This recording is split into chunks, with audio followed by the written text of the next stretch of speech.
Hello guys, வணக்கம். Welcome to time for greatness. சில பழக்கங்கள் நம்மளுக்கு மனதளவில் ஸ்ட்ராங்கான நபராக நம்மளை மாற்றினாலும் நமக்கே தெரியாமல் பண்ணக்கூடிய சில பழக்கங்களால் நம்மளை மனதளவில் வீக்காக உணர வைக்குது. அந்த 7 பழக்கங்கள் என்னென்ன, அதை எப்படி தவிர்க்கலாம்னு இந்த வீடியோவில் தெளிவாக பார்க்கலாம் வாங்க. Number 1, external motivators. ஏன் நீங்கள் மென்டல் ஸ்ட்ரென்த்தை பில்டு பண்ண நினைக்கிறீங்க? அதை கட்டமைக்கிறதும் மெயின்டைன் பண்ணுறதும் ரொம்பவே கஷ்டமான ஒன்று. பல பேர் இங்கே அவங்களுடைய மைண்டில் ஒரு கிளியரான கோல் இல்லாமல் ஸ்ட்ராங்கான மைண்ட் செட்டை அடையணும்னு நினைக்கிறாங்க. ஏன் நீங்கள் ஸ்ட்ராங்காக ஆகணும்? ஸ்ட்ராங்கான நபர் யாராவது உங்களை அட்மையர் பண்ணாங்களா? நம்பிக்கையை, துணிவை, இல்லை செல்ஃப் எஸ்டீமை நீங்கள் தேடுறீங்களா? எல்லாருக்கும் மென்டல் ஸ்ட்ரென்த்தை தேடுறதுக்கான காரணம் வேறு வேறையாக இருக்கலாம். ஆனால் சில காரணம் மற்ற காரணத்தை விட ஸ்ட்ராங்காக இருக்கும் இல்லையா?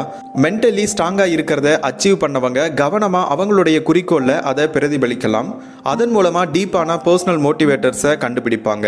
இந்த மோட்டிவேட்டர்ஸ் தான் வாழ்க்கை முழுசும் கிடைக்கக்கூடிய வெற்றிக்கு சாவி மாதிரி இருக்காங்க. ஏன்னா உங்களோட மோட்டிவேட்டர்ஸ் கஷ்டமான சூழ்நிலையிலும் கடந்து வர உதவுறாங்க. உங்களுக்கே நம்பிக்கை போனாலும் உங்களோட மோட்டிவேட்டர்ஸ் போராடுறதுக்கு ஒரு மதிப்பு இருக்குன்னு அடிக்கடி உங்களுக்கு ஞாபகப்படுத்துறாங்க. மற்றவங்ககிட்ட இருந்து கிடைக்கக்கூடிய ரிவார்ட், அட்டென்ஷன், இது எல்லாம் அவங்களுக்கு மோட்டிவேஷனாக இருக்கிறனால கொஞ்ச நாளுக்கு தேவையான பலனை மட்டும் தேடிக்கிறனால ரொம்ப காலத்துக்கு கிடைக்க வேண்டிய திருப்தியை இழந்துடுறாங்க. அதனால நீங்க மென்டலா ஸ்ட்ராங்கான ஒரு ஆளா மாற நினைச்சா ஃபவுண்டேஷனை ஒழுங்கா போடுங்க. ஏன் நீங்க ஸ்ட்ராங்கா விரும்புறீங்கன்னு யோசிச்சு பாருங்க. எந்த தனிப்பட்ட கோலை நீங்க நினைக்கிறீங்க? இந்த காரணத்தை கண்டுபிடிச்சாலே மென்டல் ஸ்ட்ராங்கை நீங்க எப்பவுமே இழந்துக்காம பார்த்துக்க முடியும். அடுத்து நம்பர் 2, செல்ஃப் கேட்டகரைசேஷன். நீங்க மனதளவில் ஸ்ட்ராங்கா இருக்கீங்களா இல்ல வீக்கா இருக்கீங்களா? பல பேர் இந்த 2 வகையில ஒன்றை சூஸ் பண்ணுவாங்க. முதல் வகையில பயத்தை உடைச்சு உங்க கனவையும் கோல்ஸையும் அடைவீங்க. இல்ல 2வது வகையில ஏதாவது பிரச்சனையை சந்திக்கும் போது நொறுங்கி போயிடுவீங்க. பல பேர் இதுல 1ல அவங்கள போட்டுக்குவாங்க. ஆனா இது 2ல எது உண்மை? உண்மை என்னன்னா, யாருமே இங்க ஸ்ட்ராங்கான ஆளும் கிடையாது, இல்ல வீக்கான ஆளும் கிடையாது. எல்லாருமே இந்த 2 வகையில 1ல முழுசா ஒத்து போக மாட்டாங்க. அதனால அடிக்கடி உங்க மனசோட பலத்தை உடைச்சு 2ல 1ல கேட்டகரைஸ் பண்ணிக்கிறீங்க. நீங்க நம்ப மாட்டீங்க, இங்க இருக்கிற எல்லாருக்கும் மென்டல் ஸ்ட்ரென்த் இருக்கு. அந்த அளவு தான் எல்லாருக்கும் சமமா இருக்காது. ஆனா எல்லாருக்கும் ஓரளவு பலம் இருக்கும். அதன் மூலமா தான் ஒரு முடிவை எடுக்கிறதும், ஒரு பழக்கத்தை உருவாக்குறதும், புது விஷயங்களை கத்துக்கிறதும்ட்டு இது போல விஷயங்களை செய்யறாங்க. எப்படி எல்லாருக்கும் மென்டல் ஸ்ட்ரென்த் இருக்கோ அது மாதிரி மென்டல் வீக்னஸும் எல்லாருக்குமே இருக்கும். சில நம்மளை பாதிக்கக்கூடிய அனுபவத்தினால நம்ம வீக்னஸ் வெளியில வரலாம். அதனால ஏதாவது ஒண்ணுல உங்களை நீங்களே கேட்டகரைஸ் பண்ணாதீங்க. ஒருத்தருமே தொடர்ச்சியா ஸ்ட்ராங்காவோ இல்ல வீக்காவோ இருக்கவே முடியாது. ஏன்னா வாழ்க்கையில எதுவும் கருப்பு வெள்ளை இல்லை. சில இடத்துல நீங்க ஸ்ட்ராங்காகவும் சில இடத்துல மற்றவங்களை விட நீங்க வீக்காகவும் இருக்கலாம். ஆனா உங்களால ஸ்ட்ராங்காகவும் இருக்க முடியும். அதுதான் இங்க நம்மளுடைய கோல். உலகத்திலேயே நீங்க ஸ்ட்ராங்கான நபரா இருக்கணும்னு அவசியம் கிடையாது. நீங்க எந்த ஒரு நபரா இருக்கிறீங்களோ அதை மட்டும் இம்ப்ரூவ் பண்ணுங்க. உங்களோட பார்வையை மறுசீரமைச்சு உங்களை நீங்க இம்ப்ரூவ் பண்றதுல ஃபோக்கஸ் பண்ணீங்கன்னா பாசிட்டிவ் ஹேபிட்ஸை உருவாக்கி அதன் மூலமா சரியான வழியில உங்களோட மென்டல் ஸ்ட்ரென்த்தை புஷ் பண்ண முடியும். அடுத்து நம்பர் 3, ரைட்டிங் ராங்ஸ். மக்கள் ரொட்டீனா செய்யற ஒரு பொதுவான தப்பு இது. மென்டலா வீக்கா ஒரு விஷயத்துல இங்க இருக்கிறவங்க அந்த வீக்னஸை ஃபிக்ஸ் பண்ணணும்னு நினைப்பாங்க. அவங்க வாழ்க்கையில் இருக்கக்கூடிய தவறுக்கு சரியானதை தேடுவாங்க. அவங்க எப்படி இருக்கிறாங்களோ, யோசிக்கிறாங்களோ, வளர்றாங்களோ அந்த வழியில அவங்க மாறணும்னு நினைப்பாங்க. ஆனா இந்த மைண்ட் செட்ல இருக்கிறது ரொம்பவே ஆபத்தானது. தப்பானதை சரியானதா மாற்றணும்னு நினைக்கும் போது உங்களுடைய அடையாளமே மாறிடுது. சந்தோஷமாகவும் ஆரோக்கியமாகவும் இருக்கக்கூடிய உங்களோட தனிப்பட்ட அடையாளத்தை நீங்களே குழி தோண்டி புதைக்கிறீங்க. அதனால நீங்க மென்டலா ஸ்ட்ராங் ஆகணும்னு ஆசைப்பட்டா 2 விஷயம் நீங்க பண்ணணும். முதல்ல, நீங்க எப்படிப்பட்ட நபரா இருக்கிறீங்களோ அதை மாத்த முயற்சி பண்ணாதீங்க. நீங்க வீக் கிடையாது, தப்பானவங்க கிடையாது, முழுமையடையாத நபரும் கிடையாது. உங்களை ஃபிக்ஸ் பண்ணவோ இல்ல டிரான்ஸ்ஃபார்ம் பண்ணவோ எதுவுமே கிடையாது. 2வது, மென்டலா ஸ்ட்ராங்கான நபரை பாராட்டவோ இல்ல விரும்பவோ வேண்டாம். மென்டல் ஸ்ட்ரென்த் வெற்றிக்கோ, திருப்திக்கோ, நம்பிக்கைக்கோ தேவையான உடனடியான பொருள் இல்ல. அதனால மென்டலா ஸ்ட்ராங்கான உங்களால சரியான வாழ்க்கையையோ இல்ல உங்க மேல குறையே இல்லாத பர்சனாலிட்டியோ உருவாக்கிக்க முடியாது. மென்டலி ஸ்ட்ராங் பீப்புள்ஸ் அவங்க எப்படி இருக்கிறாங்களோ அதை தான் விரும்புறாங்க. அவங்களோட பர்சனாலிட்டியை மாத்த அவங்க இன்ட்ரெஸ்ட் எடுத்துக்க மாட்டாங்க. அவங்களோட தனித்திறமையில வெட்கப்படுறதும் கிடையாது. அது மட்டும் இல்லாம அவங்களுடைய வீக்னஸை சரி பண்ண முயற்சி பண்ண மாட்டாங்க. அதுக்கு பதிலா அவங்க கிட்ட இருக்கக்கூடிய நம்பிக்கையை தான் பார்க்கிறாங்க. அறிவு தான் நம்பிக்கையை உண்டு பண்ணும். நம்பிக்கை ரிஸ்க் எடுக்கிறதும் மாற்றத்தை உண்டு பண்ணவும் கஷ்டமான முடிவை எடுக்கவும் துணிவை கொடுக்குது. அதனால நிறுத்தவே முடியாத மென்டல் ஸ்ட்ரென்த்தை கிரியேட் பண்ணணும்னா நீங்க எப்படி இருக்கிறீங்களோ அதை உங்களுக்கு நீங்களே அனுமதிச்சுக்கோங்க. அடுத்து நம்பர் 4, ஃபோர்சிங் பாசிட்டிவிட்டி.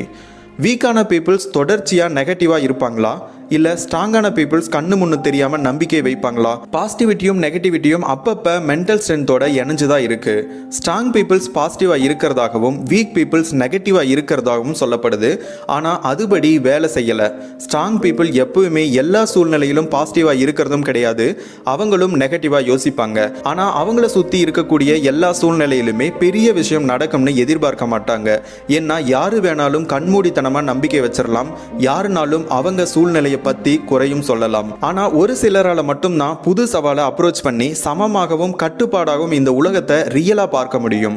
இதுதான் மென்டல் ஸ்ட்ரென்த்துக்கும் மென்டல் வீக்னஸுக்கும் உள்ள வித்தியாசம். ஸ்ட்ராங் மைண்ட் செட்ல இருக்கிறவங்க ரியலா அவங்களுடைய சிச்சுவேஷனை எவாலுவேட் பண்றாங்க.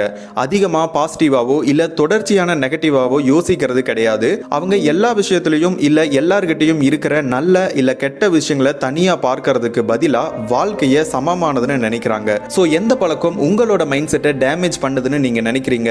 உங்க ஃப்ரெண்ட்ஸா இல்ல உங்க வேலையா இல்ல உங்க சூழ்நிலைன்னு இதை பத்தி குறை சொல்றத முதல்ல நிறுத்துங்க. ஆனா உங்க வாழ்க்கை பெர்ஃபெக்ட்டா இந்த உலகத்துல இருக்கணும்னு போராடாதீங்க. ஏன்னா வாழ்க்கைன்றது மேடு பள்ளம் நல்லது கெட்டதுனால ஆனது.